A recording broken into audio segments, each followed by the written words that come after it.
সেই যুগের মধ্যে জ্ঞান বিজ্ঞানীর অভাব ছিল না। জ্ঞান বিজ্ঞানীর আকাশের তারকা দেখে রাস্তা নির্ণয় করতে পারত এমন একটা যুগের সব মানুষকে আমার আল্লাহ বলছেন মূর্খ।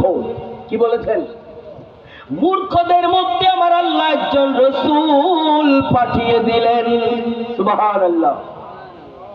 এই আয়াতের মধ্যে আল্লাহ বলছেন ওয়ায়ুযাক্কিহিম, আমার রাসূলের যেই দিন জন্ম হয়েছে, আমার রাসূলের যেই দিন আগমন হয়েছে, নবীর যেই দিন বেলাদত শরীফ হয়েছে, নবী যেই দিন জমিনে এসেছে, সেই দিন থেকে আমি আল্লাহ নাপাক পৃথিবীকে পবিত্র করে দিলাম। সুবহানাল্লাহ। শুধুমাত্র সেই যুগের মানুষকে পবিত্র বানাই নাই, আমি একই সাথে জমিনকে পবিত্র বানিয়েছি। সুবহানাল্লাহ। দুনিয়ার মানুষ রে, আমার রাসূল আসার আগে হেরাম শরীফে যদি নামাজ আদায় না করতো নামাজ হতো না, তার আগে বাইতুল মুকাদ্দাসে গিয়ে নামাজ পড়লে নামাজ হইতো। যেখানে সেখানে ইবাদতের কোনো সুযোগ ছিল না।